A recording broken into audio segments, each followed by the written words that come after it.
Are you kidding me? It's the cold, the dead of winter, snow on the ground behind me, and we're talking about free agents.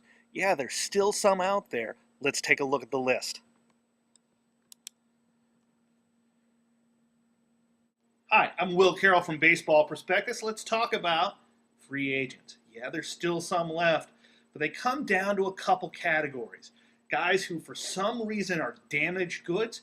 Then on the other side, it's the guys who waited around, maybe a bit too long. The guys who were plan B, the guys who had focused in on something, who maybe asked for too much. Let's look at both those classes. First, we have to look at guys like Shea Hillenbrand, Luis Gonzalez, a pitcher like Jeff Weaver, or a guy who we thought was going to be a hot commodity and turned in to be nothing much, Kyle Loesch. All those guys are available, two of those Boris clients.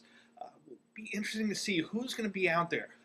This is the time of the season where there are two kinds of buyers. So there are two kinds of free agents still left, but two kinds of buyers. One is the bargain shopper who's saying, hey, I can go out there and get somebody on the cheap, somebody like a Matt Clement that the St. Louis Cardinals picked up.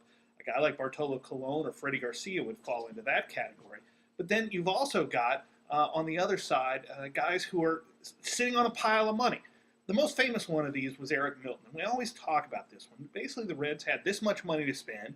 They wanted to get a pitcher. The only one left of any consequence was Eric Milton. And even though he was a terrible fit, they had to do it. They knew that Carl Lindner wasn't going to give them the money back at some point. So it was one of those things they just had to do.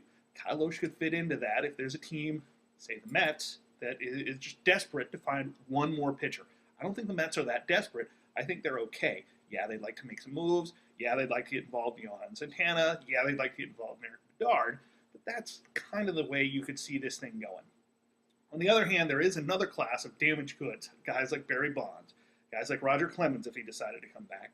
And interestingly, Mike Cameron, who faces an amphetamine suspension to start the season, those guys could help a lot of teams. A lot of teams who didn't get Torrey Hunter or Andrew Jones might go after Mike Cameron, the Braves being the leading candidate there. Padres wanted to have him back, but didn't work out, and they were able to go out and get a deal done there. Be interesting to see where these guys end up. Cameron's definitely going to be signed. Clemens, don't think so, not with all the controversy he has. And Bonds, of course, everybody thought Oakland would do that, but now they're in a full rebuilding mode. With this Nick Swisher trade, it's on. They might not even trade Eric Chavez later on if they feel they can get a good deal for him. Really no place for a guy like Bonds on that team. It'll be interesting to see whether there's another team that thinks they can do that. So there's still some free agents. In this cold, cold winter, they're looking for a little cold, hard cash. I'm Will Carroll from Baseball Prospectus for ProTrade TV.